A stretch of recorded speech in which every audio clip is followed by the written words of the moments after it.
کے حالات کی بہت زیادہ مشابہت ہے. یہی وجہ ہے کہ قرآن حکیم میں موسیٰ علیہ السلام کا قصہ سب سے زیادہ بیان ہوا ہے تمام انبیاء کے قصوں سے، کیونکہ نبی اکرم صلی اللہ، اس کی بہت ساری وجوہات لوگوں نے لکھی ہیں مفسرین نے، لیکن سب سے بڑی بات یہ ہے کہ جس طرح کے سرداروں کو اور جس طرح کی سرداری سے مقابلہ نبی اکرم صلی اللہ علیہ وسلم کو تھا، اسی طرح کی سرداری سے مقابلہ اور فرعونیت سے مقابلہ حضرت موسیٰ علیہ السلام کو تھا. تو بالآخر اللہ تعالیٰ نے جیسے موسیٰ علیہ السلام کو کامیابی دی، ایسے نبی اکرم صلی اللہ علیہ وسلم کو کامیابی دی. تو حالات کی جو مشابہت ہے اور جد و جہد کی اور جو داستان ہے اس کی مشابہت یہ وجہ ہے. اور بھی وجوہات اور بہت ساری حکمتیں ہو سکتی ہیں، لیکن بہرحال حضرت موسیٰ علیہ السلام کا ذکر سب سے زیادہ ہوا ہے. اسی لیے یہاں بھی خصوصیت کے ساتھ موسیٰ علیہ السلام کے مشن کو نبوی مشن کے ساتھ ملا کے دیکھا گیا ہے کہ ان کو بھی کہا گیا تھا انا اخرج قومک من الظلمات الی النور، اور ان کو جتنے معجزے دیے تھے یا نشانیاں دی تھیں ان کی وجہ بھی یہی تھی کہ وہ لوگوں کو اندھیروں سے نکال کر روشنی کی طرف لائیں، اور ان کو تاریخی جو واقعات ہیں ان کے ذریعے سے نصیحت کریں. وذکرہم بایام اللہ، اللہ اکبر. اور جب ایام اللہ کی جو تاریخ ہے اس کے ذریعے جب تذکیر ہوگی تو اس میں ایک بات بالکل واضح ہو کے سامنے آئے گی کہ دو کردار ہیں، ایک شکر کے رویے والا کردار ہے اور ایک کفر کے رویے والا کردار ہے. ایک نبیوں کا کردار ہے، ایک معاندین نبوت کا کردار ہے. یہی اللہ کی تاریخ. لہٰذا یہ ایام اللہ یہی ہیں کہ اللہ تعالیٰ نبیوں کو اور اہل ایمان کو نوازتا ہے اچھی جزا سے اور کامیابی سے، اور تباہ و برباد کرتا ہے معاندین نبوت کو. یہ یعنی تاریخ انسانی کے جو عبرت آموز واقعات ہیں، وہ چاہے کامیابی کے واقعات ہوں اور چاہے ناکامی کے واقعات ہوں، یہ ایک دوسرے کے مد مقابل چلتے ہیں. گویا توحید اور جاہلیت کا جو مقابلہ ہے اس کی داستان کو ایام اللہ کہا جاتا ہے. اور یہ بتایا گیا ہے کہ جتنے بھی انبیاء آئے، سب نبیوں کی دعوت توحید ایک تھی، اور تمام اقوام اور جو نسلیں جتنی بھی گزری ان کے اندر جتنی جاہلیت تھی اور جتنا نبیوں کی دشمنی کا رویہ تھا وہ بھی ایک جیسا تھا. اہل ایمان کو اللہ کی طرف سے نصرت، اللہ کی طرف سے مدد حاصل ہوئی، اہل ایمان کامیاب ہوئے، متکبر اور مغرور لوگ ناکام ہوئے، اور کفار کو دنیا میں بھی پریشانی آئی، دنیا میں بھی وہ پریشان ہوئے، اور آخرت کے لیے ان کو عذاب کا ایک وعید سنائی گئی ہے، اور اہل ایمان کو اجر کی خوشخبری سنائی گئی ہے. یہ ہے وہ پوری داستان جو دراصل یعنی خیر کی قوتوں اور شر کی قوتوں کی باہمی کشمکش کی داستان. تو خیر کی قوتوں کو شکر کے رویے سے عبارت کیا گیا ہے آگے جو آیات آ رہی ہیں، اور جو شر کی قوتیں ہیں ان کو کفر کے رویے سے عبارت کیا گیا ہے، تعبیر کیا گیا ہے جو آگے آیات آ رہی ہیں. لہذا فرمایا ان فی ذلک لآیات لکل صبار شکور. ان ساری چیزوں میں نشانیاں ہیں. ان فی ذلک لآیات، ان سب میں نشانیاں. یعنی موسیٰ علیہ السلام کا ذکر کر کے کفار مکہ کو کہا جا رہا ہے جو اولین مخاطبین تھے کہ تمہارے لیے بھی نشانیاں ہیں، اور رہتی دنیا تک کے لیے جو لوگ بھی آئیں گے سب کے لیے نشانیاں ہیں. کس چیز میں نشانیاں ہیں؟ کس چیز کے بارے میں؟ لکل صبار شکور. ہر اس شخص کے لیے نشانیاں ہیں جو صبر کرنے والا اور شکر کرنے والا. دیکھیں صبار بھی مبالغے کا صیغہ ہے، شکور بھی مبالغے کا صیغہ ہے. صبار فعال کے وزن پہ ہے، بہت زیادہ صبر کرنے والا، اور شکور فعول کے وزن پہ ہے، بہت زیادہ شکر کرنے والا. اب دیکھیں صبر اور شکر دو الگ الگ رویے ہیں، یہاں اللہ کریم نے اکٹھے بیان کیے ہیں. اس کا مطلب تو یہ ہے، آیت کے ساتھ اس کی مناسبت تو صرف اتنی ہے کہ جو بے صبرہ اور ناشکرہ ہوتا ہے اس کو ہدایت نہیں ملتی. جو بے صبرہ اور ناشکرہ ہوتا ہے اس کو نشانیاں نظر ہی نہیں آتی. جو بے صبرہ اور ناشکرہ ہوتا ہے وہ انبیاء کی دعوت سے فائدہ نہیں اٹھا سکتا. جو بے صبرہ اور ناشکرہ ہوتا ہے وہ ان نشانیوں کی حقیقت کو نہیں پہچان سکتا. تو صبار و شکور کا یہاں جو معنی ہے، یہاں جو اس کا تعلق ہے اس آیت کے ساتھ وہ تو یہی ہے. لیکن یہ دو رویے ہیں، جو دو خصوصیات ہیں، دو خوبیاں ہیں جن کی بنیاد ایمان. گویا صبر کرنا اور شکر کرنا دونوں ایمان کے بغیر ممکن نہیں. ایمان ہو تو انسان کے اندر صبر کا رویہ آتا ہے، ایمان ہو تو شکر کا رویہ آتا ہے۔ یہ دونوں ایسے رویے ہیں کہ ان کے بارے میں عام طور پر ان دونوں خصوصیات کے بارے میں قرآن حکیم میں بہت زیادہ تاکید کی گئی ہے۔ صبر کے بارے میں، شکر کے بارے میں، صبر کے بارے میں کہا جاتا ہے کہ کم از کم 100 سے اوپر آیات ہیں، کوئی 103 آیات ہیں قرآن حکیم میں جس میں صبر کا ذکر ہے۔ اللہ اکبر۔ اور پھر صبر کرنے والوں کے لیے کہا گیا کہ انما یوفی الصابرون اجرہم بغیر حساب، جو صبر کرنے والے ہیں ان کو تو بغیر حساب کتاب کے اجر دیا جائے گا، اور اسی طرح وسنجزی الشاکرین، شکر کرنے والوں کو بھی ہم اجر دیں گے۔ لہٰذا یہ دو رویے، ان کا بعض اوقات علماء تقابل کرتے ہیں کہ شکر کا رویہ کون سا ہے اور صبر کا رویہ کون سا ہے، اور کہاں صبر کرنا چاہیے کہاں شکر کرنا چاہیے۔ بعض اوقات اس کے مقامات الگ الگ ہیں، بعض اوقات یوں محسوس ہوتا ہے کہ کوئی ایسا دین کا عمل نہیں ہے جس کے اندر صبر شامل نہ ہو، اس لیے فرمایا کہ اس کا اجر بھی بغیر حساب کتاب ہے، اور شکر جو ہے اس کو کفر کے مقابلے میں بیان کیا گیا۔ اس طرح لگتا ہے کہ پوری زندگی شکر پر محیط ہونی چاہیے، شکر پر مشتمل ہونی چاہیے، لہٰذا کبھی شکر کا پلہ بھاری لگتا ہے، کبھی صبر کا پلہ بھاری لگتا ہے۔ حقیقت بات یہ ہے کہ صبر اپنے آپ کو روک لینے کو کہتے ہیں، صبر ڈٹ جانے کو کہتے ہیں، کسی ایک کیفیت پر ڈٹے رہنے کو کہتے ہیں، اور اسی لیے جو اطاعات ہیں، طاعات کے سارے کام، وہ بھی اپنے آپ کو، اپنی خواہشات کو روکے بغیر ممکن نہیں ہے۔ اور ایک ڈیفینیشن میں صبر کی اکثر کیا کرتا ہوں کہ صبر دراصل اپنے آپ کو اس فطری رویے کو سے روک لینے کا نام ہے جو کسی بھی سچویشن میں پیدا ہوتا ہے، اور انسان اس کو اس لیے اپنے آپ کو روک لیتا ہے کہ اللہ اور اس کے رسول صلی اللہ علیہ وسلم کا حکم اس کی اجازت نہیں دیتا۔ اللہ اور اس کے رسول صلی اللہ علیہ وسلم کے حکم کی وجہ سے کسی بھی سچویشن میں اپنے فطری رد عمل کو یعنی روک لینے کا نام صبر ہے۔ کہیں آپ کو رونے چلانے کو دل چاہ رہا ہوتا ہے، وہاں پہ رک جانا صبر ہے۔ کہیں آپ کا ناچ گانے کو دل چاہ رہا ہوتا ہے، رک جانا صبر ہے۔ کہیں آپ کا فرار حاصل کرنے کا، میدان جنگ سے فرار حاصل کرنے کو دل چاہ رہا ہوتا ہے، ٹکرا جانا صبر ہے۔ لہٰذا یہ صبر، کوئی بھی اللہ کی اطاعت کا کام صبر کے بغیر ممکن نہیں ہے۔ اپنے آپ کو روکنا پڑتا ہے، اپنے نفس کو قابو میں کرنا پڑتا ہے، جیسے فرمایا کہ وَأَمَّا مَنْ خَافَ مَقَامَ رَبِّهِ وَنَهَى النَّفْسَ عَنِ الْهَوَىٰ، جو بھی اپنے رب کے سامنے کھڑا ہونے سے ڈر گیا اور اس نے اپنے خواہشات نفس کو روک لیا، اپنے نفس کو خواہشات سے روک لیا۔ روکنا تو پڑتا ہے۔ اسی لیے علماء نے صبر کے 3 حصے کیے ہیں، 3 قسمیں کی ہیں: صبر علی الطاعات، صبر عن المعصیات، اور صبر علی المصیبات۔ کوئی گناہ سے بچنا ہے تو بھی صبر کی ضرورت ہے، اللہ کی اطاعت کا کام کرنا ہے، رسول اللہ صلی اللہ علیہ وسلم کی اطاعت کا کام کرنا ہے تو بھی صبر سے کام لینا پڑتا ہے، اور معصیت سے رکنا ہے، نافرمانی سے، اللہ اور اس کے رسول صلی اللہ علیہ وسلم کی نافرمانی سے رکنا ہے تو بھی صبر سے کام لینا پڑتا ہے، اور اگر کسی مصیبت آ جانے کے باوجود اللہ کے دین پر ڈٹا رہنا ہے تو بھی اس کے لیے صبر کی ضرورت ہے۔ یہ تینوں قسمیں ہیں صبر کی۔ شکر کا لفظی معنی بھر جانا یا اظہار کرنا ہوتا ہے، اور اسلام کی اصطلاح میں اللہ کی نعمتوں کی قدردانی کو شکر کا رویہ کہتے ہیں۔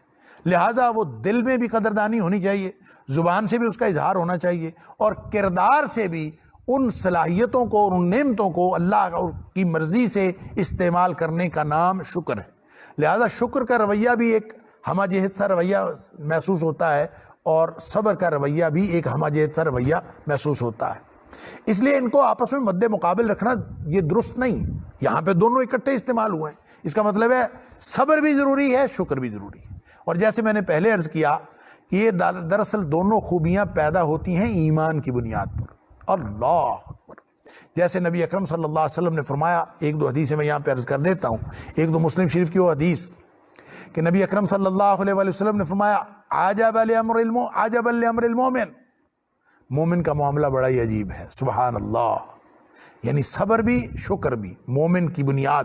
مومن کا معاملہ عجیب ہوتا ہے، مومن کے معاملے کی جو تحسین فرمائی ہے وہ صبر اور شکر دونوں کی بنیاد پر، یعنی دونوں ہونے چاہیے۔ ہر موقع پر انسان کو صبر کا ذریعہ بھی، اللہ کی نعمت، کون سا موقع ہے جب انسان اللہ کی نعمت استعمال نہ کر رہا ہو؟ تو ظاہر ہے جب اللہ کی نعمت استعمال کر رہا ہے تو ہر وقت شکر کا رویہ وہ ضروری ہے اللہ کی نعمت کی قدردانی کا رویہ. اور صبر کوئی عمل ممکن نہیں ہے صبر کیے بغیر. اپنے آپ کو کنٹرول ضبط کر کے پھر انسان اس عمل پر ڈٹا رہے. اطاعت کرنی ہے تو صبر چاہیے، معصیت سے رکنا ہے تو صبر چاہیے، اور مصیبت آنے کے باوجود دین پر ڈٹا رہنا ہے تو صبر. تو یہ دونوں باتیں ہر وقت موجود ہیں اور ایمان کی بنیاد پر پیدا ہوتی ہیں. تو نبی اکرم صلی اللہ علیہ وسلم فرما رہے ہیں عجبا لامر المومن، مومن کا معاملہ بڑا عجیب ہے کہ ان امرہ کلہ خیر، اس کا معاملہ ہر حالت میں بہترین ہے، خیر کا معاملہ ہے، بھلائی کا معاملہ ہے. ولیس ذاک لأحد الا المؤمن، اور یہ خاص بات کہ ہر بات ہی بھلائی کی ہو، اچھائی پہنچے تو بھی بھلائی ہو، برائی پہنچے تو بھی بھلائی ہو، یہ کیسے ممکن ہے؟ فرمایا یہ سوائے مومن کے اور کسی کے ساتھ یہ معاملہ نہیں ہوتا. یہ مومن کو اللہ تعالیٰ نے یہ پریویلیج عطا کیا ہے. اور وہ پھر اس کی وضاحت فرمائی کہ ان اصابت ہو سرا، اگر اس کو کوئی پہنچتی ہے کوئی خوشحالی، شاکارا تو شکر کرتا ہے، فکان خیر اللہ تو اس کے لیے بہتر ہو جاتا ہے.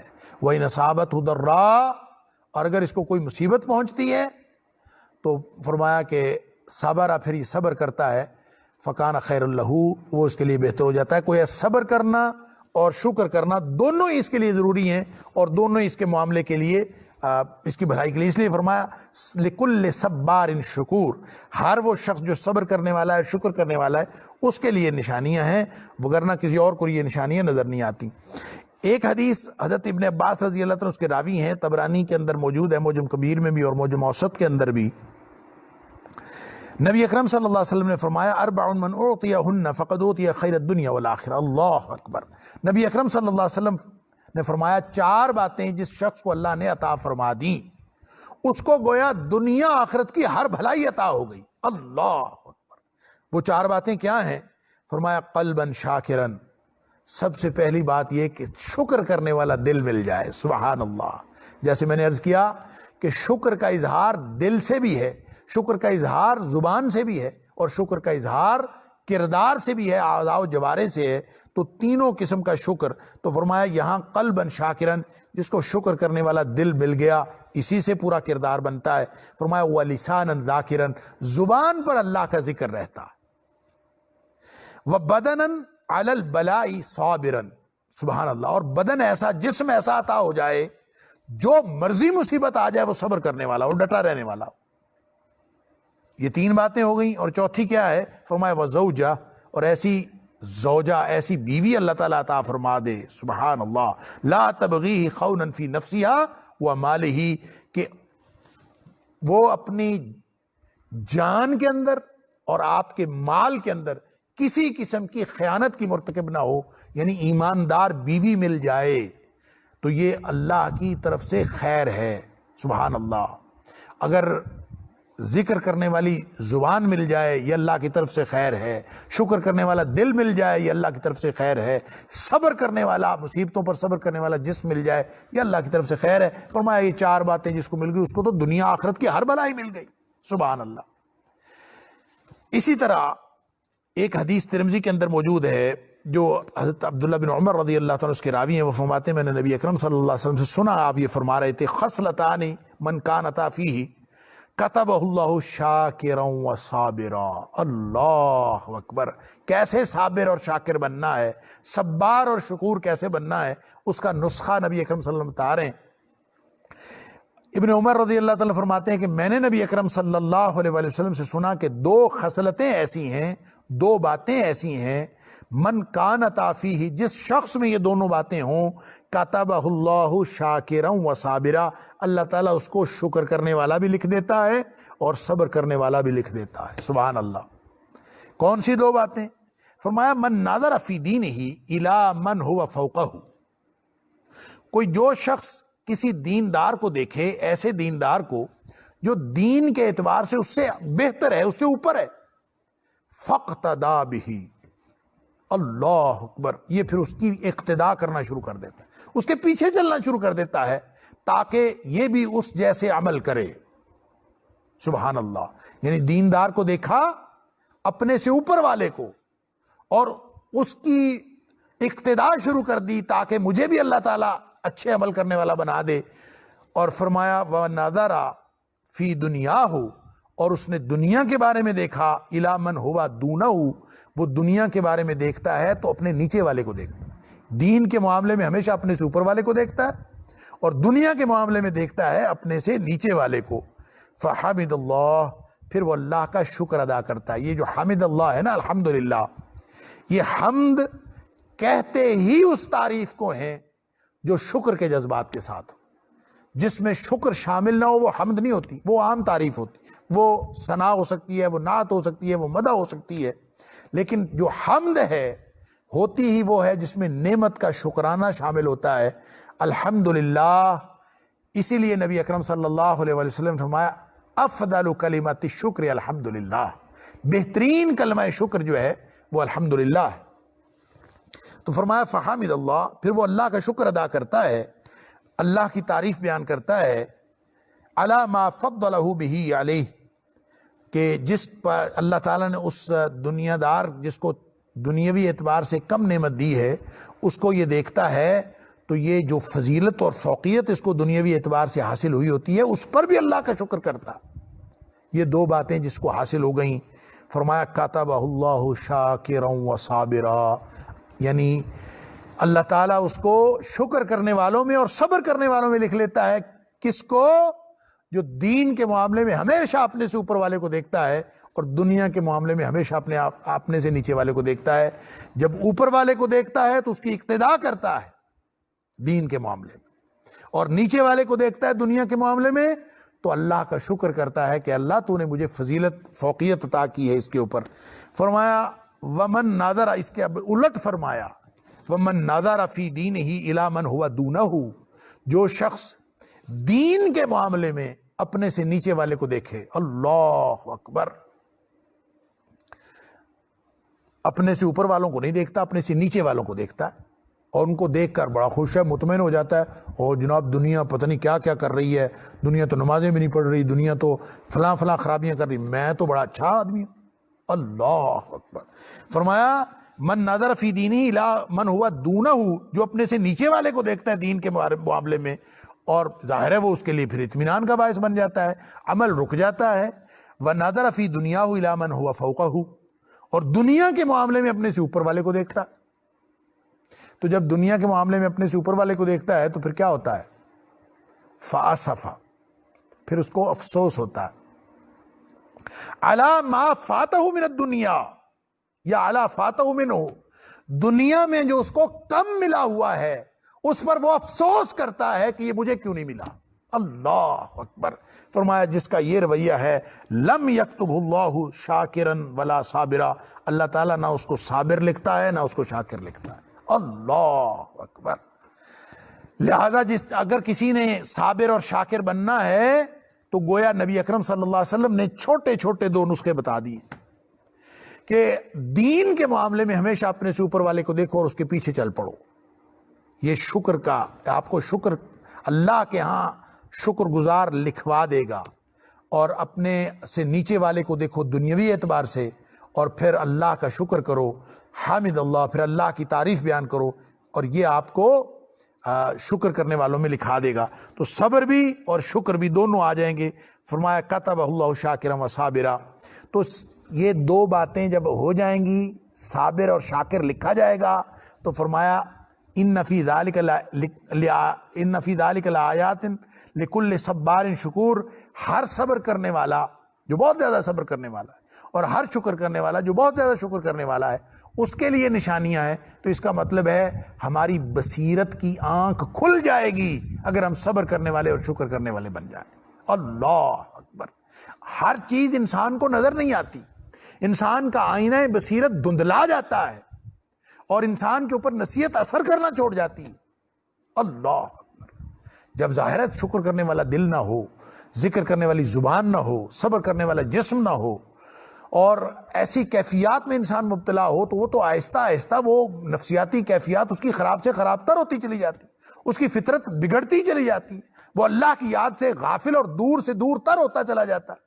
لہذا اگر واپس آنا ہے تو شکر اور ذکر اس کو اپنا اوڑھنا بچھونا بنائیں تو پھر انسان کے اندر وہ خصوصیت پیدا ہوتی ہے کہ انسان کو آہستہ آہستہ چیزیں نظر آنا شروع ہو جاتی ہیں، چیزوں کی حقیقت نظر آنا شروع ہو جاتی ہے، حق اور باطل میں فرق کرنے کا پیمانہ انسان کے اندر پیدا ہو جاتا ہے۔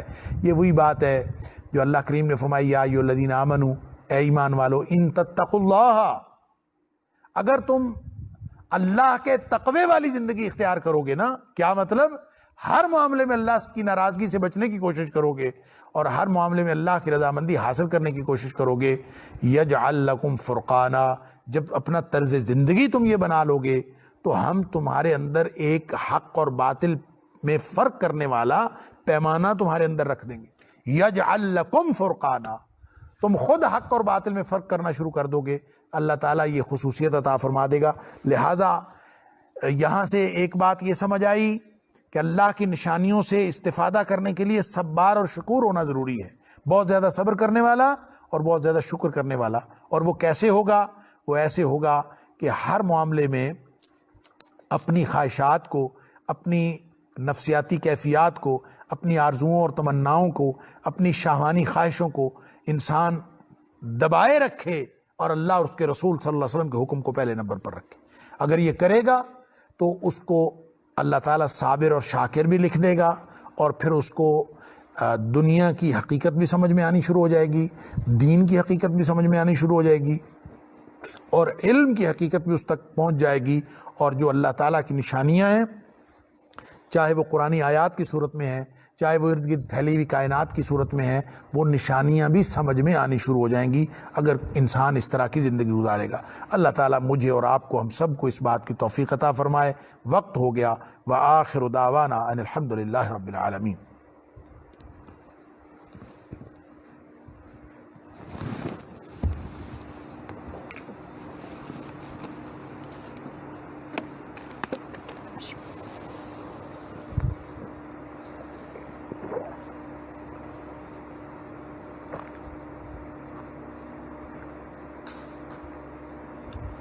الحمدللہ۔